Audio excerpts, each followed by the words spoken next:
യാതൊരു കുഴപ്പവുമില്ലാത്ത, യാതൊരു പ്രശ്നങ്ങളും നേരിടാത്ത കുടുംബ സാഹചര്യമോ കുടുംബജീവിതമോ അല്ല എനിക്കുള്ളത്. അതുകൊണ്ട് തന്നെ നിങ്ങൾ നേരിടുന്ന ഫാമിലി എന്ന് പറയുന്ന ചെറിയ സ്പേസിനകത്ത് നിങ്ങൾ നേരിടുന്ന എല്ലാ പ്രശ്നങ്ങളെയും മനസ്സിലാക്കാനും അഡ്രസ്സ് ചെയ്യാനും പറ്റുന്ന തരത്തിലാണ് ജീവിതം എനിക്കും എൻ്റെ ജീവിതത്തിൽ സംഘർഷങ്ങൾ തന്നിട്ടുള്ളത്. അതുകൊണ്ട് തന്നെ കുടുംബം എന്ന വിഷയത്തെക്കുറിച്ചാണെങ്കിലും ദാമ്പത്യം എന്ന വിഷയത്തെക്കുറിച്ചിട്ടാണെങ്കിലും ഞാൻ സംസാരിക്കുമ്പോൾ അത് വെറുതെ ഒരു ഉപദേശമായി പറഞ്ഞു കഴിഞ്ഞാൽ അത് സ്വീകരിക്കാൻ ആളുകൾക്ക് പറ്റില്ല. കാരണം ദ റിയാലിറ്റി ഓഫ് ഫാമിലി എന്ന് പറയുന്നത് എപ്പോഴും മനോഹരമല്ല. ഒരുപാട് പൊളിറ്റിക്സ് നടക്കുന്ന, വേർതിരിവുകൾ നടക്കുന്ന, ഒരുപാട് പേരുടെ അറിവില്ലായ്മ കൊണ്ട് പ്രശ്നങ്ങൾ നടക്കുന്നു, ചിലതൊക്കെ ചില പേഴ്സണാലിറ്റി ഡിഫറൻസസ് ഉള്ളത് കൊണ്ട് പ്രശ്നങ്ങൾ നടക്കുന്നു. അങ്ങനെ ഒരുപാട് അരക്ഷിതാവസ്ഥകൾ ഉണ്ടാകുന്ന ഒരു കുടുംബ പശ്ചാത്തലമുള്ള മനുഷ്യരുണ്ട്. കുടുംബം എല്ലാവർക്കും ഒരു മനോഹരമായ അനുഭവമല്ല. ഹോം എന്ന് പറയുന്നത് ഹെവൻ എക്സ്പീരിയൻസ് അല്ല, ഹെൽ എക്സ്പീരിയൻസ് ഉള്ള ആളുകളുണ്ട്. അപ്പം ഞാൻ പറഞ്ഞു വരുന്നത്, കുടുംബജീവിതം എന്നതിനും ദാമ്പത്യ ജീവിതം എന്നതിനകത്തും ഒരു ഡാർക്ക് സൈഡ് ഉണ്ട്. ഈ ഡാർക്ക് സൈഡിനെ കൈകാര്യം ചെയ്യാനാണ് സ്പിരിച്വാലിറ്റി നിങ്ങളെ സഹായിക്കേണ്ടത്.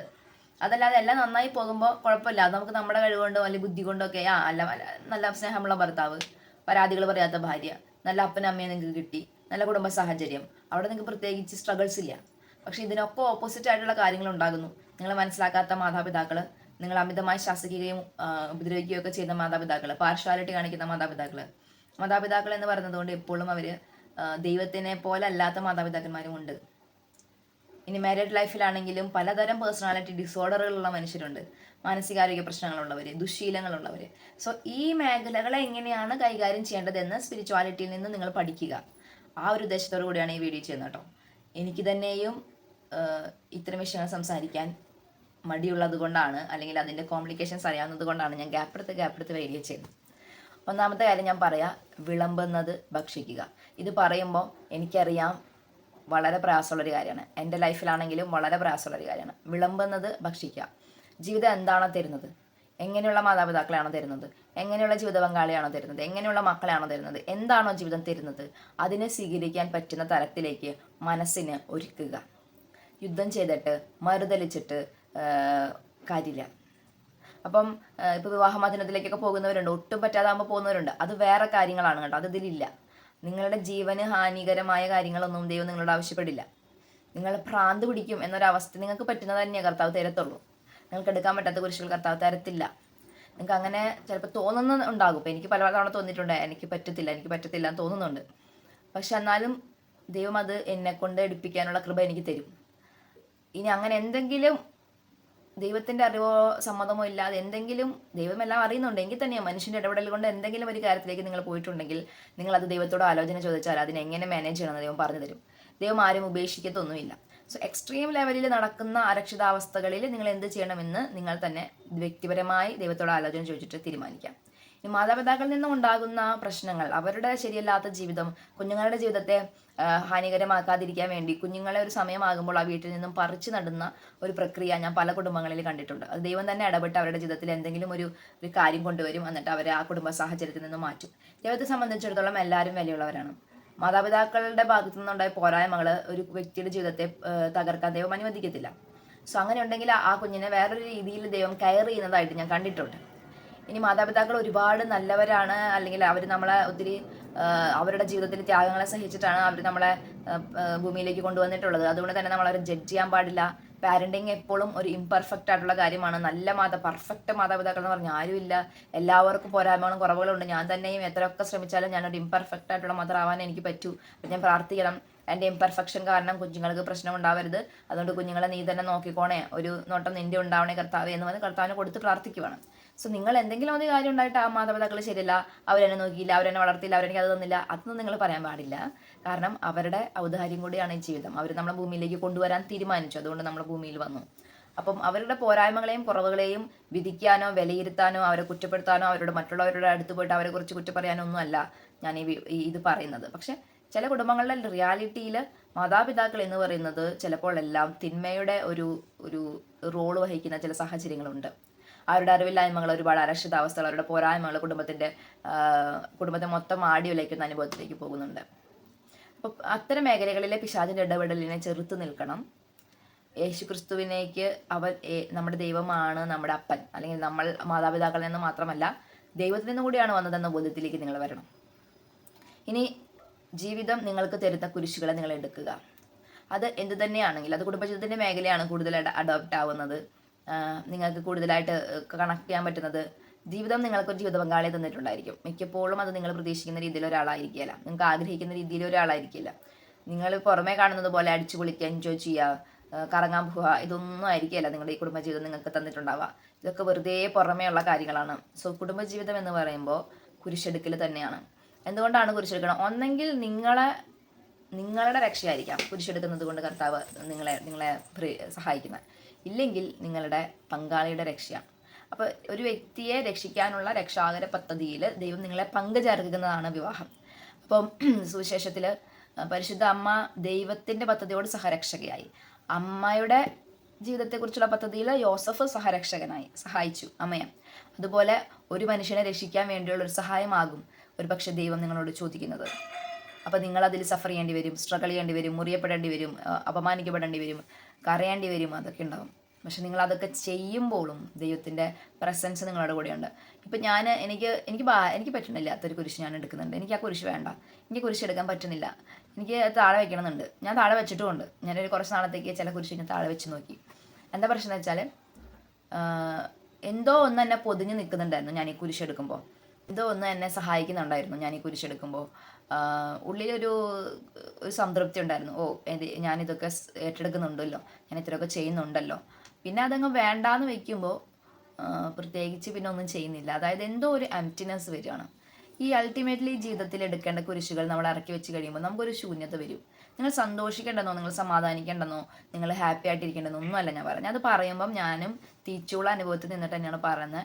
നമ്മുടെ തലച്ചോറ് അവിയൽ പരിവാവും, നമ്മൾ അത്രയേറെ സഹിക്കും, നമ്മൾ കരഞ്ഞ് തളരും, നമ്മുടെ ശാരീരിക ആരോഗ്യം നഷ്ടപ്പെടും, നമ്മുടെ നെർവസ് സിസ്റ്റം ബാധിക്കുന്നു, കുടുംബജീവിതത്തിലെ പ്രശ്നങ്ങൾ മൂലം ഡിപ്രഷനിലോട്ട് പോകുന്നു. ഇതെല്ലാം അനുഭവിച്ചും പരിചയമുള്ള ഒരാളാണ് ഞാൻ പറഞ്ഞു. എന്നിട്ട് ഞാൻ പറയുവാണ്, ആ കുരിശങ്ങ് എടുത്തോ.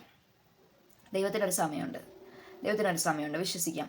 ദൈവത്തിനൊരു സമയമുണ്ട്. ഒന്നെങ്കിൽ നിങ്ങൾ കുരിശിൻ്റെ ഭാരം ദൈവം കുറയ്ക്കും കുറേ നാൾ കഴിയുമ്പോൾ.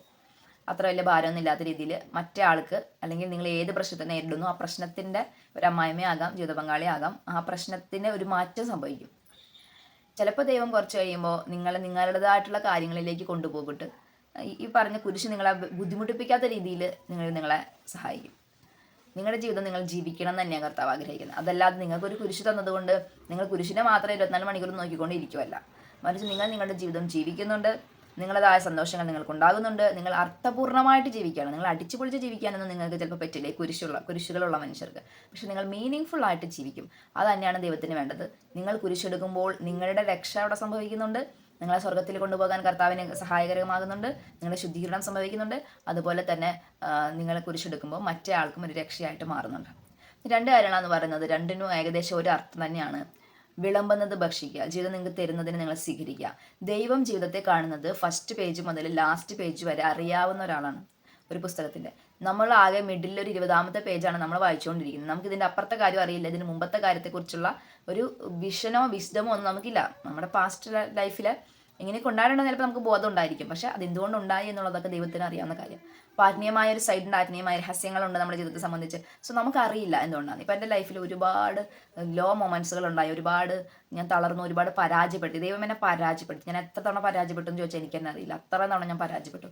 പക്ഷെ പരാജയപ്പെട്ട് ഇപ്പോൾ പോരാളി ഉണ്ടായി, ഒരു പിന്നെ ഫൈറ്റ് ചെയ്യണമെന്ന് തോന്നിപ്പിക്കുന്ന ഒരു മനോഭാവം എന്നിൽ ക്രിയേറ്റായി. അല്ലെങ്കിൽ പരാജയങ്ങൾ എന്നെ അത്ര വേദനിപ്പിക്കുന്നില്ല. അങ്ങനത്തെ ഒരു അവസ്ഥയിലേക്ക് ഞാൻ എത്തി. മനസ്സിലാവും. അപ്പം എന്തുകൊണ്ട് പ്രശ്നങ്ങൾ തന്നു എന്നുള്ളത് ഇപ്പോൾ എനിക്ക് ദൈവത്തിൽ നിന്ന് ഒരു കണക്ഷൻ കിട്ടുന്നതുകൊണ്ട് എനിക്ക് മനസ്സിലാവുന്നുണ്ട്. നിങ്ങൾക്ക് ചിലപ്പോൾ മനസ്സിലാവുന്നുണ്ടാവില്ല. നിങ്ങളിപ്പോൾ എന്തിനായി പാനപാത്രം കുടിക്കുന്നത്, ഇപ്പം എന്തിനായി കുരിശെടുക്കുന്നത്, ഇപ്പം എന്തിനായി അപമാനം സഹിക്കുന്നത്, ഇതിപ്പോൾ നിങ്ങൾക്ക് മനസ്സിലാവുന്നുണ്ടാവില്ല. കുറച്ച് കഴിയുമ്പോൾ നിങ്ങൾക്ക് മനസ്സിലാവും. അല്ലെങ്കിൽ അതിനൊക്കെ പുറകിൽ ദൈവത്തിനൊരു കാരണമുണ്ടെന്ന് നിങ്ങൾ വിശ്വസിക്കണം. നിങ്ങളുടെ ആത്മരക്ഷയാകാം, നിങ്ങളുടെ മക്കളുടെ വിശദീകരണമാകാം, നിങ്ങളുടെ കുടുംബത്തെ മുഴുവനും സംരക്ഷിച്ച് നിർത്തുന്ന ആ കുടുംബത്തിലെ ക്രിസ്തു നിങ്ങളാകാം. അങ്ങനെ എന്തെങ്കിലുമൊക്കെ ഒരു കാരണമില്ലാതെ ദൈവം ഒരു പാനപാത്രം നിങ്ങൾക്ക് തരില്ല. ആ പാനപാത്രം നിങ്ങൾ കുടിക്കുമ്പോൾ നിങ്ങളുടെ കാര്യങ്ങൾ ഉറപ്പിച്ച് നിർത്താൻ പറ്റുന്ന കൃപ ദൈവം തരും. അതായത് നിങ്ങൾക്ക് ഈ കുരിശ് എടുത്തിട്ട് നിങ്ങൾ തളർന്ന് വീണ് പോവില്ല. നിങ്ങൾ അതിനുള്ള ശക്തി സ്വീകരിക്കണം. നിങ്ങൾ അറിഞ്ഞുകൊണ്ട് ദൈവത്തിൻ്റെ അടുത്ത് പോയിട്ട് എഫേർട്ട് എടുത്തിട്ട് കുരിശെടുക്കാനുള്ള ശക്തി സ്വീകരിക്കണം. അല്ലെങ്കിൽ ദൈവം സഹായിക്കും. ഞാൻ പറയുന്നത് ഞാൻ കുരിശെടുക്കാത്ത ആളായിട്ടല്ല ഞാൻ പറയുന്നത്, ഞാൻ കുരിശെടുക്കുന്ന ആൾ തന്നെയാണ്. അതുകൊണ്ടാണ് ഞാൻ പറയുന്നത് ദൈവം ഇങ്ങനെ പറയും, ഇതിനിങ്ങനെ മാനേജ് ചെയ്യുമോളെ, ഇതിനിങ്ങനെ ചിന്തിക്കുക, ഈ കാര്യത്തിന് ഇങ്ങനത്തെ ഒരു പെർസ്പെക്റ്റീവിലേക്ക് കൊണ്ടുപോകാം. അപ്പോൾ നിങ്ങളുടെ മനസ്സിന് സമാധാനവും ശാന്തതയൊക്കെ കിട്ടിയിട്ട് കൃപ നമുക്ക് കിട്ടിയിട്ട് നമ്മൾക്കത് മാനേജ് ചെയ്യാൻ പറ്റുന്ന തരത്തിലേക്ക് പോകും. ഓരോരോ പ്രശ്നങ്ങൾ ജീവിതത്തിൻ്റെ, കുടുംബത്തിൻ്റെ, ഇനി നമ്മുടെ കൈകാര്യം ചെയ്യാൻ അറിവില്ലാത്ത മേഖലകളിൽ ദൈവം നിങ്ങളെ സഹായിക്കും. നിങ്ങൾ നേരിടുന്ന വെല്ലുവിളികളുടെ മേഖലയിൽ ദൈവം നിങ്ങളെ സഹായിക്കും. ദൈവം ഒരു കുടുംബത്തിനെ ചേർത്ത് നിർത്താൻ വേണ്ടിയിട്ട് എന്തും ചെയ്യാൻ തയ്യാറാണ്. ദൈവം ദാവീദ് വംശത്തിലെ സിംഹത്തെ പോലെ നമ്മുടെ കുടുംബത്തിന് ചുറ്റും സംരക്ഷണം നൽകി നടക്കുന്ന ഒരു ദൈവമാണ്. സ്വർഗത്തിൽ നിന്ന് നമ്മുടെ കുടുംബത്തെ നോക്കിക്കാണുന്ന ഒരു ദൈവമാണ്. നമ്മുടെ കുടുംബത്തിൻ്റെ അരക്ഷിതാവസ്ഥകളിൽ അസ്വസ്ഥനാകുന്ന ഒരു ദൈവമാണ്. സോ ദൈവം കുടുംബത്തിനെ പ്രത്യേകമായിട്ട് മാനിക്കുന്നുണ്ട്. അപ്പോൾ ആ കുടുംബത്തിൽ ഒരാൾ ഈ കുടുംബത്തെ കുടുംബമായി തന്നെ നിലനിർത്തുന്നതിന് വേണ്ടിയിട്ട്, മക്കളും ഭർത്താവും എല്ലാവരും ഓക്കെയായിട്ടിരിക്കുന്നതിന് വേണ്ടിയിട്ട് സ്വന്തം സന്തോഷങ്ങളെ ത്യാഗം ചെയ്യുന്നു, സ്വന്തം ഇഷ്ടങ്ങളെ ത്യാഗം ചെയ്യുന്നു, സ്വന്തമായിട്ട് സ്വയം സാക്രിഫൈസ് ചെയ്യുന്നു എങ്കിൽ ആ വ്യക്തിക്ക് ക്രിസ്തുവിൻ്റെ മുഖമാണ്. പോരാത്തതിന് ആ വ്യക്തിയെ ക്രിസ്തു മാനിക്കും. ആ ഒരു സഹനങ്ങൾക്ക് ഒരു മഹത്വത്തിൻ്റെ അനുഭവം നൽകാൻ ക്രിസ്തുവിന് സാധിക്കും. ഈശോയിൽ പ്രിയമുള്ളവരെ, എനിക്ക് ഏറ്റവും കയ്പുള്ള അനുഭവമാണ് പലപ്പോഴും കുടുംബം എന്നതും കുടുംബജീവിതം എന്നതും ദാമ്പത്യ ജീവിതം എന്നതും. പുറമെ കാണുന്നതൊന്നും അല്ല സത്യം, റിയാലിറ്റി.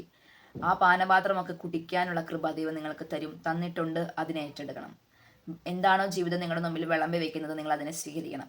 ഈ കുരിശ് എടുത്തു കഴിയുമ്പോൾ നമുക്ക് കിട്ടുന്ന ഒരു ആത്മധൈര്യമുണ്ട്.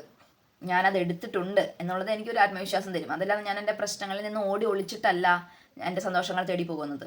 ഞാൻ എൻ്റെ കുരിശ് എടുത്തിട്ടുണ്ട്. അത് നിങ്ങൾക്ക് വലിയൊരു സമാധാനം, സന്തോഷം തരും. നിങ്ങളുടെ ജീവിതയാത്ര അർത്ഥപൂർണ്ണമായി തന്നെയാണ് ജീവിക്കുന്നത്. നമുക്ക് നമ്മളെ കുറിച്ച് തന്നെ ഒരു പ്രൗഡ് ഫീൽ ആകും. ഓക്കെ, ഞാൻ എൻ്റെ മക്കൾക്ക് വേണ്ടി ഞാൻ ഇതൊക്കെ ചെയ്യുന്നു, അല്ലെങ്കിൽ എൻ്റെ ലൈഫ് പാർട്ട്ണർക്ക് വേണ്ടി ഞാൻ ഇതൊക്കെ ചെയ്യുന്നു. സോ നിങ്ങൾ ആത്മവിശ്വാസവും ആത്മധൈര്യവും ആത്മീയതയിൽ നിങ്ങൾ കണ്ടെത്താനായിട്ട് നിങ്ങളുടെ കുരിശുകൾ നിങ്ങൾ എടുക്കുക. ദൈവം നിങ്ങൾ അനുഗ്രഹിക്കട്ടെ.